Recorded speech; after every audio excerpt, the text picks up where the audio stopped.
The diner smelled like burnt coffee and desperation at 2 a.m. I wiped down the same sticky table for the third time, my fingers pruned from bleach water, my feet screaming inside worn sneakers held together with duct tape. The fluorescent lights buzzed overhead like angry wasps, casting everything in that sickly yellow glow that made even the youngest customers look half dead. I was 23 and felt 50. "Emma, table 6 needs ketchup," Marlene barked from behind the counter, her cigarette-roughened voice cutting through the late-night silence. She didn't look up from her magazine. Some gossip rag about celebrities I'd never be able to afford to care about. "On it," I mumbled, grabbing the plastic bottle from the condiment station. Table 6 was a young mother with hollow eyes and a boy who couldn't have been more than 7. He was drawing on the paper placemat with a stubby crayon, his tongue poking out in concentration. The woman, girl, really, she looked barely older than me, stared out the window at the empty parking lot like she was looking for something. Or someone. Her hands trembled when she reached for her coffee. I'd seen that look before, in my own mirror, back when my ex used to come home with liquor on his breath and rage in his fists. Back when I'd count the tiles on the bathroom floor and wonder if this would be the night he finally went too far. "Here's your ketchup," I said softly, setting it down. "Can I get you anything else? Maybe some pie?" "It's on the house." The boy's eyes lit up. "Can we, Mama?" She shook her head, voice barely a whisper. "We can't accept—" "I insist," I interrupted gently. "Cherry or apple?" "Cherry!" the boy squealed, then immediately looked guilty, like he'd been taught that joy was something to apologize for. I smiled at him. "Cherry it is, sweetheart." I was heading back to the kitchen when the bell above the door chimed. The sound seemed to suck all the air out of the room. 3 men walked in, and everything about them screamed wrong. The first 2 were massive, their shoulders barely fitting through the doorframe. They wore dark suits that probably cost more than I made in 6 months, and their eyes scanned the diner with the cold efficiency of predators. But it was the third man who made my breath catch. He moved like liquid darkness, each step deliberate and measured. His suit was black, not the cheap black of a funeral rental, but the kind of black that absorbed light. Even from across the room, I could smell him. Expensive cologne mixed with something darker. Danger, maybe. Or power. He had the kind of face that belonged in old paintings. Sharp jawline, dark hair swept back, and eyes that seemed to catalog everything in a single glance. When those eyes landed on me, I felt pinned, like a butterfly under glass. Then they moved past me to table 6. The young mother went rigid. Her coffee cup clattered against the saucer. "No," she breathed. "No, no, no, Sarah." The dark-haired man's voice was velvet wrapped around steel. He didn't raise it. Didn't need to. The single word carried more threat than a scream. "You've been avoiding my calls." "Please," she whispered. "Please, I just need more time." "Time?" He moved closer, and I noticed how everyone else in the diner suddenly found their plates fascinating. "Your boyfriend stole from me, $500,000. Did you think there wouldn't be consequences?" The boy had stopped drawing. His crayon hovered over the placemat, his small body frozen in fear. "I didn't know," Sarah said, tears streaming down her face. "I swear I didn't know what Marcus was doing." "Ignorance isn't innocence," the man gestured, and one of his companions stepped forward. "You'll come with us. We'll discuss repayment terms." "No." Sarah stood abruptly, positioning herself between the men and her son. "Please, not in front of Tommy. He's just a baby. Then you should have thought about that before you chose a thief." My body moved before my brain caught up. I stepped between them and the table, my heart hammering so hard I thought it might crack my ribs. She said no. The silence that followed was deafening. Up close, the man was even more terrifying. He towered over me. I was 5'4" in my worn sneakers, and he had to be at least 6'3". His eyes were the color of storm clouds, and when they focused on me, I felt like I was being dissected. "Excuse me?" His voice was dangerously soft. I said, my voice cracked. I cleared my throat, forced steel into it. She said no. "So, you need to leave." One of his companions laughed, a sound like gravel in a garbage disposal. "Boss, you want me to—" The dark-haired man raised one hand, and the laughter died instantly. He studied me with an intensity that made my skin prickle. "Do you have any idea who I am?" "I know you're scaring a child." I gestured to Tommy, who was now crying silently, tears running down his round cheeks. "So whatever business you have, take it outside." "Emma, don't." Sarah grabbed my arm, her fingers digging in desperately. "Don't, they'll kill you." "The girl is smart," the man said, his eyes never leaving mine. "You should listen to her." "Or what?" The words tumbled out before I could stop them.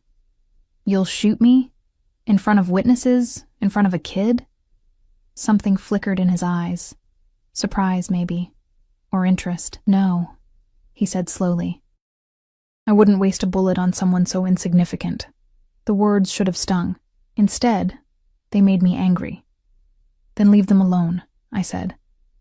"She's not responsible for what her boyfriend did. She benefited from it. That makes her complicit. She's a victim. She's a loose end." We stared at each other, and I could feel the weight of his power pressing down on me like a physical thing. This was a man who was used to being obeyed, who probably hadn't heard the word no in years.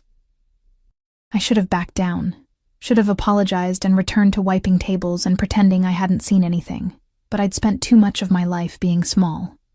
"Well, she's under my protection now," I said, lifting my chin. "So if you want her, you'll have to go through me." The man's eyebrow lifted fractionally. "Your protection?" "That's right." "And who exactly are you? Someone who's not afraid of you." It was a lie, of course. I was absolutely terrified. My legs felt like water, and my hands were shaking so badly I had to clasp them behind my back. But he didn't need to know that. For a long moment, he just looked at me. Then, incredibly, his lips curved into something that might have been a smile. It didn't reach his eyes. "Brave," he murmured. "Or incredibly stupid. Probably both." He tilted his head, studying me like I was a puzzle he couldn't quite figure out. "What's your name? Why do you care?" "Because I like to know the names of people who interest me. I'm not interested in interesting you." Too late. The air between us crackled with tension. Behind me, I could hear Sarah's ragged breathing, Tommy's muffled sobs. Marlene had disappeared into the kitchen, probably calling the cops, though I doubted they'd arrive in time to matter. "Last chance," the man said. "Step aside." "No." He sighed, and for the first time I saw something like regret cross his features. "You really should have—" The front door exploded inward. Glass rained down like deadly confetti as 4 men in masks burst in, guns drawn. I heard Marlene scream from the kitchen, heard Sarah shriek and grab Tommy, but mostly, I heard the gunshot. It happened in slow motion and at lightning speed simultaneously. I saw the masked man's finger squeeze the trigger, saw the muzzle flash, saw the bullet heading straight for Tommy's small head as Sarah tried to shield him. I didn't think. I just moved. My body slammed into Tommy and Sarah, taking them both down to the floor.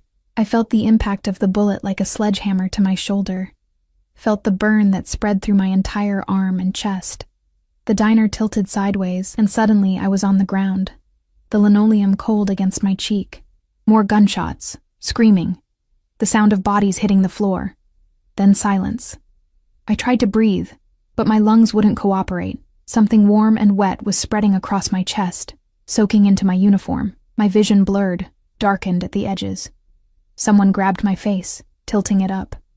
Storm gray eyes filled my vision. "Stay with me," the dark-haired man commanded. His voice seemed to come from very far away. "Do you hear me? Stay with me." I tried to answer, but blood bubbled past my lips instead of words. "Get the car," he barked to someone. "Now." Strong arms lifted me, cradling me against a chest that smelled like expensive cologne and gunpowder. I felt movement, heard the crunch of glass under shoes. "Why?" I heard him mutter, and I wasn't sure if he was talking to me or himself. "Why would you do that?" "Because someone had to," I wanted to say. "Because I was tired of being powerless." But the darkness was pulling me down, and I couldn't fight it anymore. The last thing I heard was his voice, rough with something that might have been fear. You don't get to die. Do you understand me? You don't get to die. Then nothing. I woke up drowning. That's what it felt like. My lungs burning, my throat raw, every breath a fight against some invisible weight pressing down on my chest. I thrashed, or tried to, but my body wouldn't cooperate. My limbs felt like they belonged to someone else, heavy and distant. She's crashing. Get the doctor now. Voices swirled around me, urgent and sharp. Hands pressed me down, gentle but firm. Something beeped frantically nearby, matching the erratic rhythm of my heart. Emma, you need to calm down. You're safe. You're going to be okay. Safe. The word seemed meaningless. Nothing had been safe in so long that I'd forgotten what it felt like. I tried to open my eyes, but even my eyelids were too heavy. The darkness pulled at me again, and this time, I let it take me. The second time I woke, it was to the smell of lavender and antiseptic. My eyes opened slowly, painfully, adjusting to soft lighting that was nothing like the harsh fluorescence of the diner. I was staring at an ornate ceiling, the kind with elaborate crown molding and what looked like hand-painted details. A crystal chandelier hung above me, its facets catching the light and scattering rainbows across cream-colored walls. This wasn't a hospital. I turned my head. A mistake. Pain lanced through my shoulder and chest, sharp enough to steal my breath. I gasped, and immediately, a figure appeared at my bedside. A woman in her 50s with kind eyes and a professional demeanor placed a hand on my uninjured shoulder. Easy, dear. Don't try to move too quickly. You've been through quite an ordeal. My voice came out as a croak, my throat feeling like I'd swallowed sand. Where am I? You're safe, she said, which wasn't an answer. She held a glass of water to my lips, and I drank greedily. My name is Margaret. I'm a nurse. You were shot 3 days ago. Do you remember? 3 days. The memories crashed back like a tidal wave. The diner, the men in suits, Sarah and Tommy, the masked gunman, the bullet, the boy. I rasped. Tommy, is he? The child is fine, Margaret assured me. Thanks to you. You saved his life. The relief was so intense it made me dizzy. Or maybe that was the pain medication. Sarah? Also safe. Mr. Moretti made sure of it. Mr. Moretti? Margaret's expression shifted, became more guarded. The man who brought you here. He's been very concerned about your recovery. The dark-haired man. Storm gray eyes, the way he'd looked at me right before everything went to hell. Where is here, exactly? I asked, looking around the room. It was easily twice the size of my entire apartment, furnished with antiques that probably cost more than I'd earn in a lifetime. Heavy curtains framed floor-to-ceiling windows, currently closed. A door to my right appeared to lead to a bathroom, and another straight ahead was shut. Mr. Moretti's estate, Margaret said carefully. He has an excellent medical facility here. You receive the best care possible. I need to leave. I tried to sit up, but my body screamed in protest. The pain was blinding, radiating from my shoulder through every nerve ending. You need to rest, Margaret said firmly, easing me back down. You were shot in the chest. The bullet nicked your lung and fractured your clavicle. You're lucky to be alive. Lucky. Right. My apartment, I said weakly. My job. I have rent due, and Marlene is going to fire me for missing shifts. Everything has been taken care of. The new voice made my blood run cold. He stood in the doorway, filling it completely. The man from the diner. Mr. Moretti. Up close and in better lighting, he was even more devastating. His suit today was charcoal gray, perfectly tailored to his broad shoulders and lean frame. His dark hair was slightly mussed, like he'd been running his hands through it, and there were shadows under his eyes that suggested he hadn't been sleeping well. Your rent has been paid for the next 6 months, he said, his voice that same velvet-wrapped steel. Your landlord has been informed you're recovering from an accident. As for your job, his expression hardened. That diner should have had better security. They're lucky I don't burn it to the ground. Margaret quietly excused herself, slipping out of the room and closing the door behind her. Suddenly, the enormous bedroom felt very small. You had no right, I said, hating how weak my voice sounded. No right to pay my bills or make decisions for me. You took a bullet that was meant for someone I was going to kill. He moved closer, each step measured and predatory. That changes things. Changes what things? He stopped at the edge of the bed, looking down at me with an expression I couldn't read. You should have died. The bullet should have killed you, but you're still here. Sorry to disappoint. Something flickered in his eyes. Surprise, maybe. You're not sorry. You'd do it again. He was right, and we both knew it. Why did you do it? He asked, and there was genuine curiosity in his voice. You didn't know that boy. You had no stake in what was happening. Why throw yourself in front of a bullet for a stranger? Why does it matter? Because I need to understand. He pulled a chair close to the bed and sat, his movements fluid and controlled. I've spent 15 years in this life, Emma. I've seen men kill their own brothers for money. I've seen women sell their children for drugs. I've seen loyalty bought and sold like commodities, but I have never... He leaned forward, his eyes burning into mine. Never seen someone sacrifice themselves for nothing. It wasn't for nothing. It was for a child you didn't know. Does that matter? In my world? Yes. Then maybe your world is broken. The silence that followed was thick enough to cut. He stared at me, and I stared back, refusing to look away even though every instinct screamed at me to lower my eyes, to submit, to make myself small. Finally he laughed, a short, sharp sound devoid of humor. Broken. Yes, I suppose it is. He stood abruptly, walked to the windows and pulled back the curtains. Sunlight flooded in, revealing manicured gardens that stretched as far as I could see. We were somewhere rural, somewhere isolated, somewhere no one would hear me scream. The thought should have terrified me. Maybe it did. But I was too tired to show it. You need to rest, he said, his back still to me. Margaret will check on you every few hours. If you need anything, I need to go home. No. You can't keep me here. He turned, and the look on his face made my breath catch. Yes, I can. That's kidnapping. That's protection. From what? From the men who tried to kill you. He crossed his arms, his stance widening slightly, a power pose, meant to intimidate. You think that was random? Those masked men weren't there for Sarah or the boy. They were there for me. And now that you've been seen with me, now that you've been brought to my home, you're a target. The words sank in slowly, like stones in water. So this is my fault? This is reality. He moved closer again, and I could smell that cologne, something dark and woodsy that probably cost more than my car. You inserted yourself into a world you don't understand. There are consequences to that. I was trying to save a child, and I'm trying to save you. The words came out harsh, almost angry. He stopped, seemed to collect himself.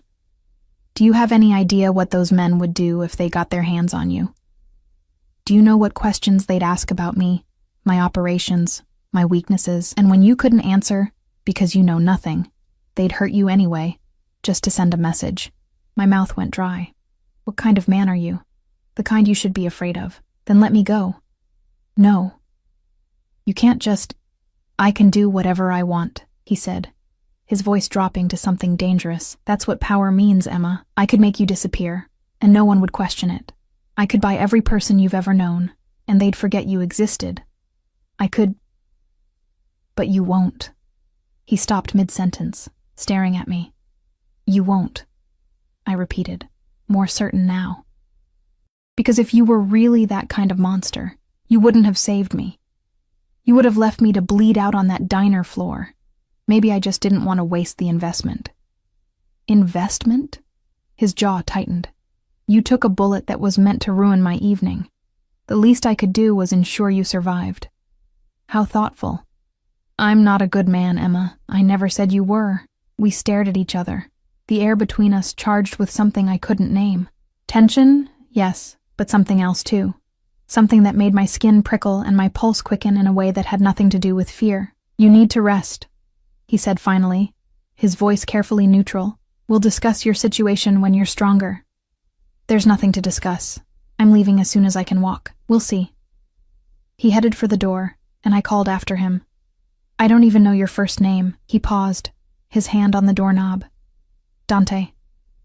Dante," I repeated. Like the poet. Like the man who descended into hell and lived to tell about it. He glanced back at me, and something in his expression made my stomach flip. "Get some rest, Emma. You're going to need it." Then he was gone, the door closing with a soft click that sounded way too final. I lay there, staring at the ornate ceiling, trying to process everything. I'd been shot. I'd been brought to a Mafia boss's estate. I was apparently now a target for his enemies, and I couldn't leave. This was insane. All of it. I should have been terrified, should have been planning my escape, figuring out how to call the police, how to get help. Instead, I kept thinking about the way Dante had looked at me, like I was a puzzle he couldn't solve. Like I was something precious and dangerous all at once. I closed my eyes, exhaustion pulling at me, despite the anxiety thrumming through my veins. When I opened them again, the light had changed. Hours had passed. Margaret sat in the chair by my bed, reading a book. "How long?" I asked, my voice rough. She looked up, smiled gently. "About 4 hours. How are you feeling?" "Like I got shot." "That's to be expected. Are you hungry?" "The chef has prepared soup." "Chef. Of course this place had a chef." "I'm not really—" My stomach growled, betraying me. Margaret's smile widened. "I'll have some brought up." As she left, I noticed something on the nightstand that hadn't been there before. A vase of white roses, expensive ones, their petals perfect and unblemished. No card. But I knew who they were from. I reached out with my good hand, touched one of the petals. It was soft as silk, cool against my fingertips. 2 weeks passed in a blur of medication, physical therapy, and an isolation that felt more like captivity with each passing day. The estate was beautiful, I had to admit. Margaret gave me a tour once I could walk without gasping in pain. Sprawling grounds with gardens that looked like they belonged in a magazine, a library with more books than I'd ever seen outside of a public building, a pool house that was bigger than my entire apartment complex. Everything screamed wealth and power, and a world so far removed from mine that it might as well have been on another planet. But it was still a cage. Dante was rarely around. I'd catch glimpses of him, usually late at night, walking the grounds with men who wore guns like accessories, or early in the morning, leaving in one of several black SUVs with tinted windows. He always had at least 3 men with him, all of them moving with that same predatory awareness that said they were more than just drivers or assistants. These were killers, and their boss was the most dangerous of them all. When Dante did appear in my room, always announced by a soft knock that felt more like a courtesy than a request, he kept his distance. He'd stand by the windows or lean against the doorframe, asking about my recovery with a detached professionalism that made those first charged moments between us feel like a fever dream. "The physical therapist says you're progressing well," he said one evening, his silhouette backlit by the setting sun. He'd removed his suit jacket, his white shirt rolled up to his elbows, revealing forearms corded with lean muscle and scattered with scars that told their own stories. "I'm a fast healer," I replied, flexing my shoulder experimentally. It still hurt, but the pain was manageable now. "Does that mean I can leave?" "No." "Dante, the men who attacked the diner were part of a rival organization," he interrupted, his voice hard. "They're still looking for you. Still trying to figure out who you are and what you mean to me." "I don't mean anything to you." He turned, and even in the dim light, I could see the intensity in his eyes. "That's where you're wrong." My heart did a strange flutter. "What's that supposed to mean?" "It means," he said slowly, moving closer, "that you've become a complication. Sorry to inconvenience you. That's not what I said." "Then what are you saying?" He stopped at the foot of my bed, his hands gripping the footboard. "I'm saying that the fact you're alive is a problem. The fact that you're here is a problem. The fact that I can't stop thinking about why you did what you did." He cut himself off, jaw tightening. "It's all a problem. So let me go. Problem solved." "You're not listening." His voice dropped, became almost gentle. "If you leave here, they will find you. And when they do, they will hurt you in ways you cannot imagine, just to get to me. Is that what you want?" "What I want is my life back." "That life is gone." The words were brutal in their finality. The moment you stepped between me and that table, everything changed. You can't go back." I stared at him, feeling the walls closing in. "So what am I supposed to do? Stay here forever? Become your prisoner?" "You're not my prisoner. Then what am I?" The question hung in the air between us, heavy and unanswered. Finally, Dante straightened, adjusting his cuffs in a gesture that seemed more about control than necessity. "Get some rest," he said. "We'll discuss this tomorrow." "We've been saying that for 2 weeks." He paused at the door, his back to me. "I'm trying to keep you alive, Emma. Whether you believe that or not is up to you." Then he was gone, leaving me alone with my frustration and a growing sense that I was missing something important. The next morning, everything changed. I was in the library. Margaret had finally convinced Dante to let me have some freedom within the house, when I heard raised voices coming from down the hall. Men's voices, angry and sharp. I should have stayed where I was. Should have minded my own business. Instead, I moved closer, pressing myself against the wall near a partially open door. "Can't keep her here indefinitely," someone was saying. Not Dante. Someone else with a voice that sounded like gravel. "The families are asking questions. They want to know why you're protecting some nobody waitress." "She's not a nobody." Dante's voice, cold as ice. "She's a liability." The gravelly voice shot back. "And you know what we do with liabilities. Touch her, and you're dead." The certainty in those words made my breath catch. "Boss, be reasonable. You don't even know her. She's just some girl who..." "She threw herself in front of a bullet meant for a child," Dante interrupted.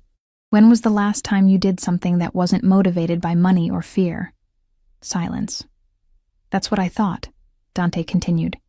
"She stays. Anyone who has a problem with that can take it up with me personally. And if the Volkov family comes looking, let them come." I heard footsteps approaching the door and scrambled back, but not fast enough. The door swung open fully, revealing Dante and 2 other men, one middle-aged with silver at his temples, the other younger, with a scar running from his eyebrow to his cheek. All 3 of them stared at me. "Eavesdropping?" Dante's tone was unreadable. "Getting exercise," I countered. "Margaret said I should walk more." The scarred man snorted. "She's got balls, I'll give her that." "Marco," Dante said quietly. The name was a warning. Marco raised his hands in surrender. "Just making an observation, boss."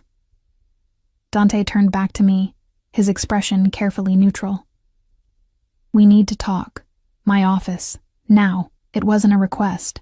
His office was exactly what I'd expected.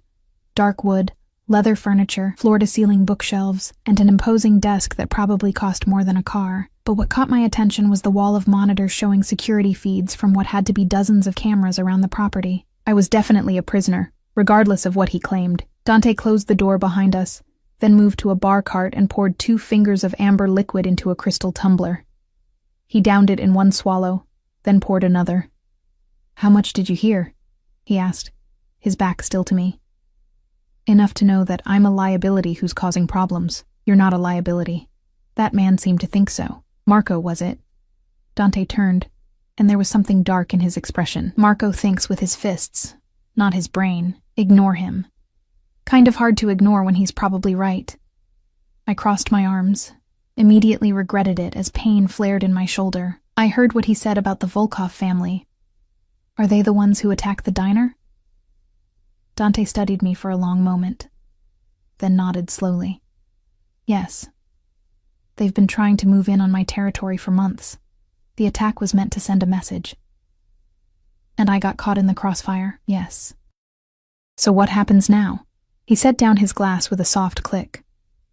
"Now, we adapt." "What does that mean?" "It means," he said, moving around his desk to stand in front of me, "that we need to make your presence here make sense. We need to give the other families, and the Volkovs, a reason why you're under my protection." My stomach dropped. What kind of reason? He was close now, close enough that I could smell his cologne again, see the flecks of darker gray in his storm cloud eyes. The kind of reason that can't be questioned. "Dante, you're scaring me." "Good. You should be scared." He reached out, tucked a strand of hair behind my ear, The gesture was surprisingly gentle, at odds with the tension in his body. What I'm about to propose, it's not what either of us planned, but it's the only way to keep you safe. Just tell me. He took a breath, and for the first time since I'd met him, I saw something like uncertainty cross his features. You need to marry me. The words didn't make sense. They bounced around in my head like loose change, refusing to settle into any kind of logical order. What? Marriage, he repeated, his voice steady now. All business. A public ceremony, witnessed by all the major families. It's the only way to make you untouchable. You're insane. I'm practical. He stepped back, giving me space to breathe. Think about it, Emma. If you're just some woman I'm protecting, you're a weakness. But if you're my wife, he gestured broadly, you become part of the organization. You become family, and family is sacred, even in this world. I pressed my hands to my temples, trying to stop the room from spinning. This is crazy. We don't even know each other. We know enough. We don't know anything. I don't know your favorite color or your birthday or whether you like dogs or cats or... Blue. March 15th. Dogs. Specifically German Shepherds. He moved closer again, his voice softening. And you take your coffee black with 2 sugars. You bite your lip when you're nervous. You have a scar on your left knee from falling off a bike when you were 9. You hate peas but love carrots. Should I continue? I stared at him, speechless. How do you... I pay attention. That's creepy. That's protection. He cupped my face with one hand, his thumb brushing my cheekbone. I need to know everything about you to keep you safe. That's how this works. I don't want to get married, I whispered. I don't want you dead. The brutal honesty of it stole my breath. He wasn't trying to romance me or convince me this was some fairy tale. He was laying out facts, cold and clear. This is temporary, he continued. Once the threat passes, once the Volkovs back down or we come to terms, we can annul it. You can go back to your life, but right now, this is the only option. There has to be another way. There isn't. I pulled away from his touch, moved to the window. Outside, armed men patrolled the grounds. I could see the high walls in the distance, topped with what looked like cameras or sensors. This place was a fortress, and I was trapped inside it. What if I say no? I asked quietly. The silence stretched long enough that I turned to look at him. His expression was carefully blank. Then I'll do everything in my power to keep you safe for as long as I can, but eventually my enemies will find a way. And when they do... He didn't finish the sentence. He didn't have to. So it's marry you or die. It's marry me or live in constant danger. Always looking over your shoulder, never knowing when someone might put a bullet in your head just to hurt me. He moved to stand beside me at the window. I won't force you, Emma. The choice is yours, but I need you to understand what that choice means. I looked out at the grounds, at this gilded prison I'd somehow become part of.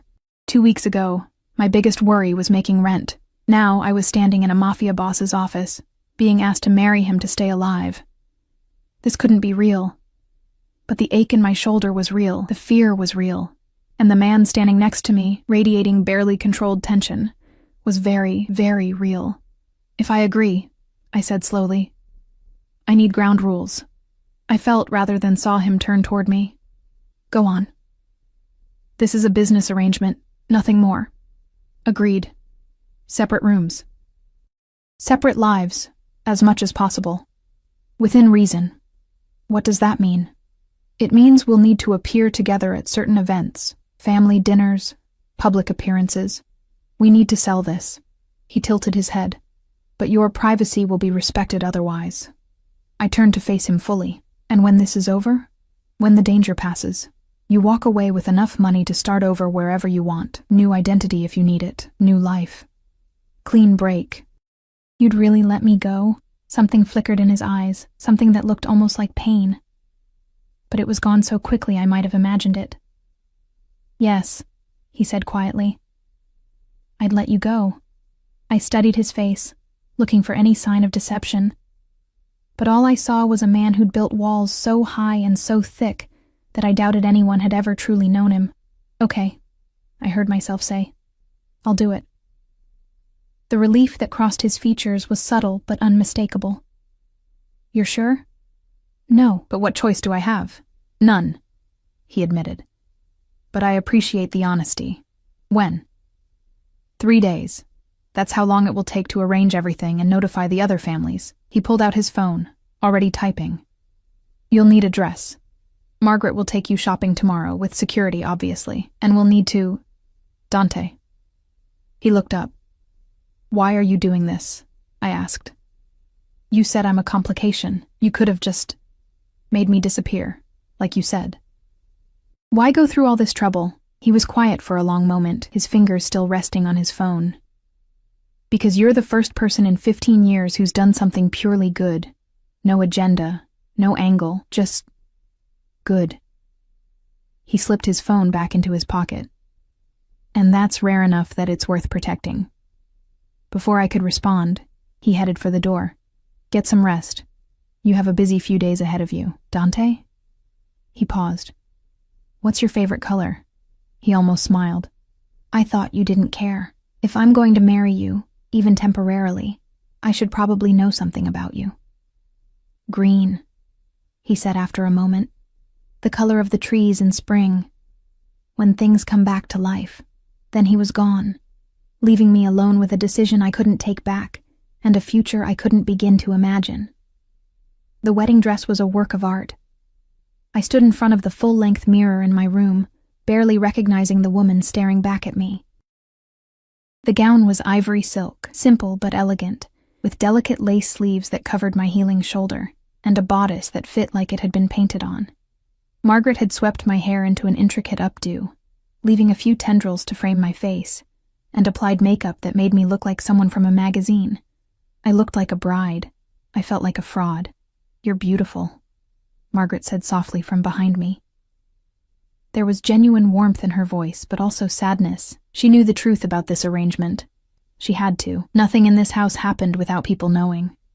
"I feel like I'm playing dress-up," I admitted. "Sometimes that's all marriage is, playing a role until it becomes real." I met her eyes in the mirror. "This isn't going to become real." She didn't argue, just adjusted a curl and stepped back. "Mr. Moretti is waiting downstairs. Are you ready?" No. I wasn't ready. I'd never be ready for this, but I nodded anyway. The ceremony was held in the estate's garden, under an arch wrapped in white roses and ivy. There were maybe 50 people in attendance, all men in expensive suits, most with hard eyes and harder expressions. The families, Dante had called them. The people who needed to witness this union to make it legitimate in their world.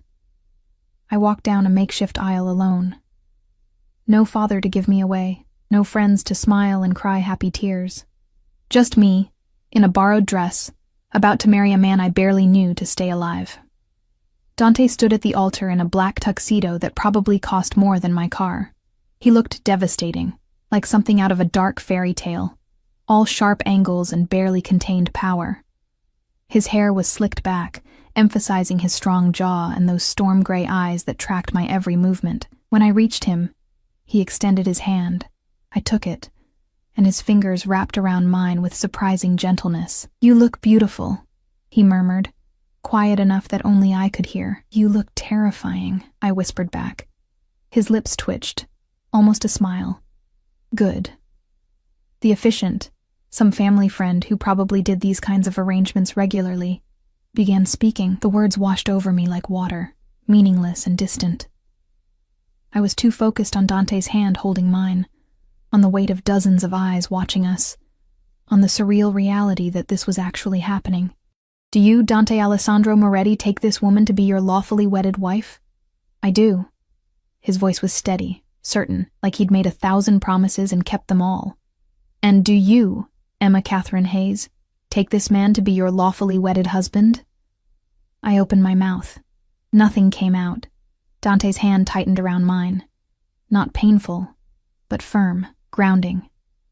"I do," I finally managed. "Then by the power vested in me, I now pronounce you husband and wife. You may kiss the bride." Dante's eyes locked onto mine, and I saw the question there. This wasn't part of our arrangement. We'd never discussed this moment, but everyone was watching, waiting. He leaned in slowly, giving me time to pull away. I didn't. Couldn't. His lips met mine in a kiss that was surprisingly soft, almost chaste. It lasted maybe 3 seconds. But in those 3 seconds, I felt something shift, something dangerous and electric that made my heart race for reasons that had nothing to do with fear. When he pulled back, his eyes were darker, intense. "Mrs. Moretti," he said quietly. The name felt like a brand. The reception was held in the estate's ballroom. Because of course this place had a ballroom. Crystal chandeliers, a live orchestra, tables laden with food that could have fed my entire neighborhood for a month. It was excessive and ostentatious, and exactly what I'd expected from this world. I sat at the head table next to Dante, picking at food I couldn't taste, smiling at strangers who came to offer congratulations that felt more like assessments. They were measuring me, trying to figure out what game Dante was playing by marrying someone like me. I wondered the same thing. "You're doing well," Dante said quietly, his hand finding mine under the table. The gesture surprised me. We were alone at the table for the moment, everyone else dancing or socializing. He didn't need to touch me, but he did anyway. "I feel like a circus animal," I admitted. "Everyone's staring. They're curious. You're an unknown variable in a world that doesn't like unknowns." "Should I be worried?" "Not while you're wearing my ring." I looked down at my left hand, at the platinum band with an emerald-cut diamond that probably cost more than I'd earn in 10 years. It felt heavy. Foreign. "Dante," I said slowly, "what exactly did I just become part of?" He was quiet for a moment, his thumb tracing circles on my palm. "My family has been in this business for 4 generations. We control most of the shipping and distribution in the northeastern corridor. Legitimate businesses, too. Restaurants, real estate, construction. We're not just criminals, Emma. We're an empire. An empire built on what? Drugs? Weapons? Information, mostly. And yes, occasionally things that exist in legal gray areas. But we have rules. No human trafficking, no children, no innocents." He turned to look at me. "I'm not asking you to approve of what I do. Just to understand that it's more complicated than you think." "Is that supposed to make me feel better?" "It's supposed to make you understand why we can't just walk away from this world. Why the Volkovs attacking me isn't just a personal grudge. It's about territory and power and things that have been brewing for decades." Before I could respond, a man approached our table. He was older, maybe 60, with silver hair, and a face that looked like it had been carved from granite. "Dante," he said, his accent thick. Russian, I thought. "Congratulations on your marriage." Every muscle in Dante's body tensed. "Victor, I wasn't sure you'd come. How could I miss such an occasion?" Victor's eyes slid to me, cold and assessing. "Your bride is lovely. So young, so innocent." The way he said innocent made my skin crawl. "Emma," Dante said, his voice carefully controlled. "This is Victor Volkov. Victor, my wife, Emma. Volkov." The name from the conversation I'd overheard. The rival family. "A pleasure," Victor said, though nothing about his expression suggested pleasure. "Tell me, Mrs. Moretti, how did you and Dante meet?" I felt Dante's hand tighten around mine under the table. A warning. "At a diner," I said, keeping my voice steady. "I was working the late shift." "A diner." Victor's smile was reptilian. "How charming. And now here you are, married to one of the most powerful men on the East Coast. Quite the upgrade." "Victor," Dante said quietly, "if you have something to say, say it. I'm simply wondering about the timing." Victor's eyes never left me. "Your marriage comes so soon after that unfortunate incident. The shooting. You were there, weren't you, Mrs. Moretti?" My blood ran cold. "She was," Dante confirmed. "She was shot protecting a child. My wife is a hero, or a pawn." Victor leaned closer, and I could smell vodka on his breath. "Tell me, did Dante explain to you what happens to pawns in our world?" "That's enough." Dante stood, and suddenly the entire room seemed to quiet. His hand moved to the small of my back, protective and possessive. You've offered your congratulations. Now leave. Victor held up his hands in mock surrender. Of course. I meant no offense. I simply wanted to meet the woman who's captured your attention so completely. He bowed slightly. Enjoy your wedding night, Mrs. Moretti. I suspect it will be educational. He walked away, and I felt like I could finally breathe again. Are you all right? Dante asked, his hand still on my back. Who was that, really? The man who ordered the hit on the diner. The man who wants me dead. He guided me toward the dance floor. And now, thanks to this marriage, the man who wants you dead too. You could have warned me. If I'd warned you, you would have been terrified, and he would have seen it. Dante pulled me into his arms as the orchestra began a waltz. You did perfectly. You showed him nothing. I showed him everything. I practically froze. You showed him strength. His hand settled on my waist, and we began to move. I'd never waltzed before, but somehow my body followed his lead automatically. He was trying to intimidate you, to make you crack, but you didn't. You looked him in the eye and held your ground. I was terrified. I know. His voice softened, but he didn't. And that's what matters. We danced in silence for a moment, and I became aware of how close we were, how his hand spanned my waist, how his body moved against mine with practiced ease, how every woman in the room was watching us with expressions ranging from envy to calculation. Why did you kiss me? I asked suddenly. At the altar. You didn't have to. Yes, I did. If I hadn't, they would have questioned the legitimacy of this marriage. Is that the only reason? His eyes met mine, and something flickered in their depths. Does it matter? I don't know.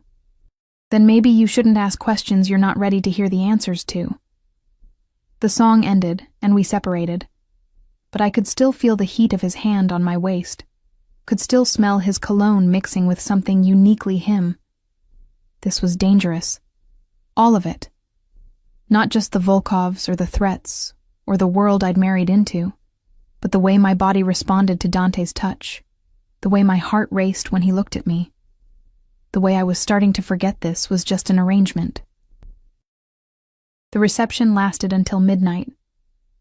By the time the last guest left, I was exhausted, emotionally, physically, completely drained. Margaret appeared to help me out of my dress, but Dante stopped her.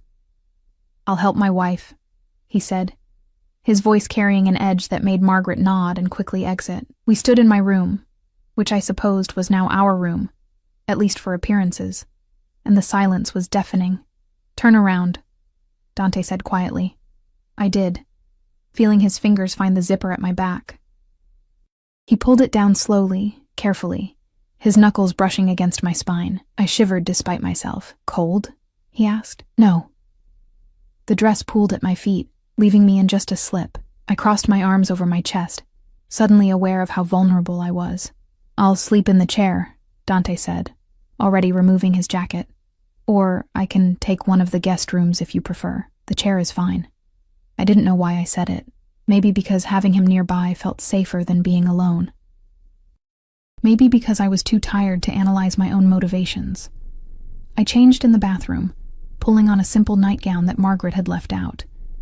When I emerged, Dante was sitting in the armchair by the window, his tie loosened, his shirt partially unbuttoned. He looked tired, more tired than I'd ever seen him. Thank you, I said quietly. For today, for keeping me safe. That's my job now, as your husband. Temporary husband. Right, temporary. But something in his voice made it sound like a question. I climbed into bed, pulling the covers up. Dante? Yes? Victor said something about pawns. What did he mean? Dante was quiet for so long I thought he wouldn't answer. Finally he spoke, his voice heavy. In our world, wives are often used as leverage. If Victor wants to hurt me, the easiest way is through you. That's why this marriage had to be public. Had to be witnessed. Because now hurting you isn't just hurting me.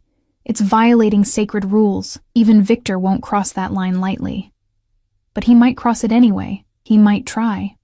And then what? Dante turned to look at me, and in the dim light, His eyes looked almost black. Then I'll kill him. And anyone else who tries to touch what's mine. The possessiveness in his voice should have scared me. Instead, it made something low in my belly tighten. I'm not really yours, I whispered. No, he agreed, but they don't know that. And as long as they believe you are, you're safe. I closed my eyes, trying to slow my racing heart. This is insane. Yes. I should never have stepped between you and that table. Probably not. But I don't regret it. Silence. Then, so quietly I almost missed it. Neither do I. I fell asleep to the sound of his breathing, to the knowledge that a dangerous man was watching over me, and to the terrifying realization that I was starting to trust him. 3 weeks into our marriage, everything fell apart. It started with a phone call. I was in the garden, reading a book Margaret had recommended, when I heard shouting from inside the house. Dante's voice, sharp and commanding, followed by the sounds of multiple people moving quickly. I set down my book and hurried inside, my heart already racing. The entrance hall was chaos. Men in suits were everywhere, checking weapons, speaking rapidly into phones. Dante stood in the center of it all, his face a mask of cold fury. "What's happening?" I asked, grabbing his arm. He turned, and for a moment I saw fear in his eyes. Actual fear. "It's Sarah and Tommy. The Volkovs took them." The world tilted. "What?" "They grabbed them from a safe house 2 hours ago. Left a message." He held up his phone, and I saw a photo that made my stomach turn. Sarah and Tommy bound and gagged in what looked like a warehouse, terror in their eyes. "Why would they—" "Because of you." Dante's jaw was tight. "Because Victor knows you care about them. This is him sending a message, proving that my protection means nothing." Guilt crashed over me like a wave. This is my fault. This is Victor's fault. Dante gripped my shoulders. "Emma, listen to me. I need you to stay here. Marco and 3 others will guard you. I'm going to get them back." "I'm coming with you." "Absolutely not. They took them because of me." My voice cracked. "I'm not hiding here while they're in danger. You'll be in danger if you come. I don't care." I pulled away from him. "You can order your men around all you want, but you don't own me." "Not really. And I'm not letting that little boy suffer because I took a bullet for him." Dante stared at me, and I could see the war happening behind his eyes. The need to protect me fighting against the knowledge that I wouldn't back down. "Fine," he said finally. "But you stay in the car. You don't move unless I tell you to. Understood?" "Understood." "And Emma?" He cupped my face with both hands, his touch surprisingly gentle. "If something happens to me, you run. You take whatever car is available, and you drive straight to the police station on 5th Street. Ask for Detective Chen. Tell him everything. He's one of the few honest cops left. He'll protect you. Nothing's going to happen to you. Promise me." "Dante?" "Promise me." I swallowed hard. "I promise." He kissed my forehead, quick, almost desperate, then turned to his men. "Let's move." The warehouse was in the industrial district, surrounded by abandoned buildings and empty lots. It was the kind of place where screams wouldn't matter, because no one was around to hear them. I sat in the back seat of Dante's SUV, wedged between 2 of his men, watching through tinted windows as he and a dozen others approached the building. They moved like shadows, silent and coordinated. This wasn't their first time doing something like this. "How long have you worked for him?" I asked the man to my left, a younger guy with kind eyes named Tony. 5 years, he said quietly. "He saved my sister from a trafficking ring. I owe him everything." "He saved your sister?" Tony nodded. "Those are his rules.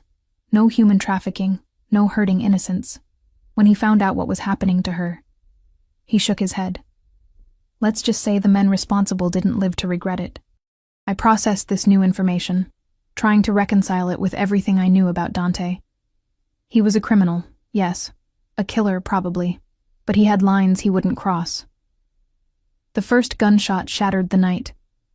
Then more, a rapid staccato that made my heart jump into my throat. I pressed my face to the window, trying to see what was happening, but the men beside me pushed me down. "Stay low," Tony ordered. More gunshots. Shouting. The sound of something exploding, then silence. It stretched for an eternity, and with each passing second, my chest tightened more. What if Dante was hurt? What if he was dead? What if... The SUV door flew open, and Dante appeared, carrying Tommy in his arms. The boy was crying but appeared unharmed.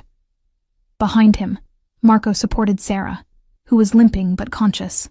"Get them to the safe house," Dante ordered, passing Tommy to Tony. "Now." "Boss, your shoulder," I said now. Only then did I notice the blood soaking through Dante's shirt. He'd been shot. "You're hurt," I said, trying to get to him, but he was already closing the door. "I'm fine. Take care of them." Then he was gone, moving back toward the warehouse with the rest of his men. The drive back to the estate was tense. Sarah clung to Tommy, both of them shaking. I held Sarah's hand, trying to offer comfort, even though I was terrified myself. "I'm so sorry," she kept saying. "This is all my fault. If I hadn't gotten involved with Marcus, if I'd just..." "This isn't your fault," I told her firmly. "None of this is your fault, but they took us because of you, because you saved Tommy, and I'd do it again." I squeezed her hand. "You're safe now. That's what matters." Back at the estate, Margaret took charge, getting Sarah and Tommy settled in one of the guest rooms. I paced the entrance hall, checking my phone every 30 seconds, waiting for news about Dante. 2 hours passed, then 3. Finally, at nearly dawn, I heard vehicles approaching. I ran outside just as Dante emerged from an SUV, his face pale, his shirt dark with blood. Marco and another man supported him on either side. "He needs a doctor," Marco said. "Already called." Margaret appeared beside me. "Get him to the medical room." I followed, my hands shaking. Dante's private doctor, a stern woman in her 40s, was already setting up equipment. They got Dante onto the examination table, and she cut away his shirt, revealing a bullet wound in his shoulder. "Out," the doctor ordered. "All of you." "I'm staying," I said. "Emma?" Dante tried to sit up, winced. "I'm staying," I repeated, more firmly. "He's my husband." The doctor looked between us, then sighed. "Fine. But stay out of my way." I stood in the corner, watching as she worked. The bullet had gone through cleanly, missing anything vital, but Dante had lost a lot of blood. His face was gray, his breathing shallow. "You're an idiot," I said quietly. His eyes opened, found mine. "Excuse me? You got shot going after Sarah and Tommy. You could have died, but I didn't." "You could have. Would you have preferred I left them there?" "I would have preferred you didn't get shot." "Emma." His voice was soft despite the pain. "They took innocent people to hurt me. To hurt you. I couldn't let that stand. You scared me," I whispered. "When I heard the gunshots and then nothing, I thought..." "I know." He reached for my hand with his good arm. "I'm sorry." The doctor cleared her throat. "This is very touching, but I need to finish stitching. Mrs. Moretti, if you could give us space." I reluctantly stepped back, but I didn't leave. I stayed until the doctor was finished, until Dante was bandaged and resting, until his color started to return. "He'll be fine," the doctor assured me. "He needs rest, but the wound is clean. No infection risk." After she left, I sat in the chair beside the bed. Dante's eyes were closed, but I could tell he wasn't sleeping. "I meant what I said in the car," he said quietly. "If something had happened to me, you need to go to Detective Chen." "Nothing happened to you? This time. But there will be a next time, Emma. There always is. And eventually..." He opened his eyes, looked at me. "Eventually my luck will run out. Don't say that. It's the truth. This life, it doesn't end well for people like me." "Then why do you stay in it?" He was quiet for a long moment. "Because it's the only life I know. My father was in this business, his father before him. I was born into this world, and there's no leaving it. Not really. You could try. And put everyone I care about in danger? No. The only way out is death." He turned his head to look at me more fully. "Which is why you need to be ready to walk away when this is over." "When what's over?" "This arrangement between us, the marriage." Once Victor is dealt with, is he dead? I interrupted. Dante's expression hardened. Not yet. He wasn't at the warehouse, but he will be soon. And then what? You kill him, and everything goes back to normal. There is no normal in this life, Emma. There's just survival. I stood, moved to the window. Outside, the sun was rising, painting the sky in shades of pink and gold. It was beautiful, the kind of morning that promised new beginnings. But I wasn't sure I believed in new beginnings anymore. I don't want to leave, I said quietly. Silence. Then, what? I don't want to leave. When this is over, when Victor is dealt with, I don't want the annulment. Emma. I know what this was supposed to be, I interrupted, turning to face him. A business arrangement, protection in exchange for playing a role. But somewhere along the way, I took a breath. It stopped feeling like an arrangement. Dante sat up slowly, wincing at the movement. You don't know what you're saying. Yes, I do. You're grateful because I saved Sarah and Tommy. You're confused because of the adrenaline and fear, but you don't actually want this life. Don't tell me what I want. The words came out sharper than I intended. I'm not some fragile thing that needs to be protected from reality. I've seen what your world looks like. I've seen the violence and the danger and the moral gray areas, and I'm choosing to stay anyway. Why? He sounded almost desperate. Why would you choose this? Because... I moved closer to the bed. Because when I'm with you, I don't feel invisible anymore. Because you see me, really see me, in a way no one ever has. Because despite everything, despite all the reasons I shouldn't, I couldn't finish. The word stuck in my throat. You what? Dante asked, his voice barely a whisper. I'm falling in love with you, I admitted. And I know that's insane and probably suicidal and definitely not part of the plan. But it's the truth. The silence that followed felt like it lasted a lifetime. Then Dante laughed, a short, broken sound. You're right. It is insane. The words hurt more than they should have. I turned away, feeling my face heat with embarrassment. Forget I said anything. Emma, wait. He tried to stand, gasped in pain. Don't. I moved to push him back down. You're going to tear your stitches. I don't care about the stitches. His good hand caught my wrist, held me in place. I care about you understanding something. Understanding what? That you're not the only one who's insane. His eyes locked onto mine, intense and burning. Do you think I normally bring people to my home? Let them see my life, my world. I've been in this business for 15 years. And I've never let anyone get this close. But you. He pulled me closer, until I was standing between his knees. You walked into my life with your impossibly brave heart and your stubborn refusal to back down, and you wrecked me. Dante. I tried to keep my distance, tried to remember this was temporary, but every time I look at you, every time you challenge me or surprise me, or just exist in my space, he cupped my face with his hand. I forget why I'm supposed to let you go. Then don't, I whispered. Don't let me go. This life will destroy you, or maybe I'll change it. That's not how it works. Then we'll figure out a new way. I covered his hand with mine, together.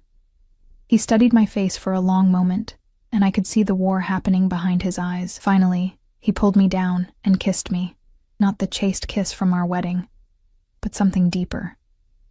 Desperate. Like he was drowning and I was air. When we broke apart, we were both breathing hard. This is a terrible idea, he said. Probably. You could still walk away. I'd give you the money, the new identity. You could start over somewhere safe. I don't want safe. I want this. I want you. Even knowing what I am, what I do? I know who you are, I said firmly. You're the man who saved a child, who protects the innocent, who has lines he won't cross even in a world without rules. You're not perfect, Dante, but you're good where it counts. He closed his eyes, leaning his forehead against mine. You're going to get your heart broken, maybe. But at least I'll have actually lived first. We stayed like that for a long moment, just breathing together. Finally, Dante pulled back slightly. Okay, he said quietly. Okay? No annulment, no walking away. We do this, really do this. But Emma? His expression turned serious. If you stay, You're all in. That means understanding that my enemies become your enemies. It means accepting that some days will be dangerous. It means— I know what it means, I interrupted, and I'm choosing it anyway. I'm choosing you. Something shifted in his expression. Relief, maybe, or hope. Then you're stuck with me. Good. He kissed me again. Slower this time. Thorough. Like he was memorizing the taste of me. When we finally broke apart, I helped him lie back down. You need to rest. Stay with me. Always. I climbed onto the bed carefully, mindful of his shoulder, and curled into his side. His good arm wrapped around me, holding me close. I love you, he said quietly into my hair. I probably have since the night you stepped between me and that table. I was just too stubborn to admit it. I love you too. Even though I'm a terrible person, you're not a terrible person. You're just complicated. He laughed, then winced. Complicated. That's one word for it. We lay there in comfortable silence as morning light filled the room. Outside, I could hear the estate coming to life. Guards changing shifts, staff beginning their day, normal sounds in a very abnormal world. But it was my world now, my choice. 3 months ago, I'd been a waitress living paycheck to paycheck, invisible to everyone around me. Now I was married to one of the most powerful men on the East Coast, living in a world I never could have imagined. It was dangerous, it was complicated, it was absolutely insane. But when Dante's arms tightened around me, when I felt his heartbeat steady beneath my palm, I knew I'd made the right choice. Sometimes the best kind of salvation comes wrapped in darkness. Sometimes love finds you in the most unlikely places. And sometimes, throwing yourself in front of a bullet leads to something worth living for. 6 months later, Viktor Volkov was found dead in a warehouse. The same warehouse where he'd held Sarah and Tommy. The official report said it was a gang war casualty. The truth was, something Dante never discussed, and I never asked. Sarah and Tommy moved into a safe house Dante owned in the suburbs, far from the life that had endangered them. Dante made sure Tommy got into a good school, that Sarah got job training, that they had everything they needed to start over. Because that was who my husband was. A man who protected the innocent, even while navigating a world built on violence and power. As for me, I learned to navigate that world too. I learned which families to trust, which to avoid, how to read the subtle power plays that happened at every dinner and gathering. I learned to be more than just Dante's wife. I became his partner, his confidant, his equal in ways that surprised both of us. It wasn't the life I'd planned. It wasn't safe or simple or normal. But it was mine. And when I woke up each morning in Dante's arms, feeling his breath against my neck, and his heart beating steady and strong, I knew I wouldn't change a single thing. Not the bullet, not the marriage, not any of it. Because sometimes, the best love stories start with a leap of faith. And mine started with a leap in front of a bullet. For a child I didn't know, in a diner that smelled like burnt coffee and desperation, it led me here, to this man, to this life.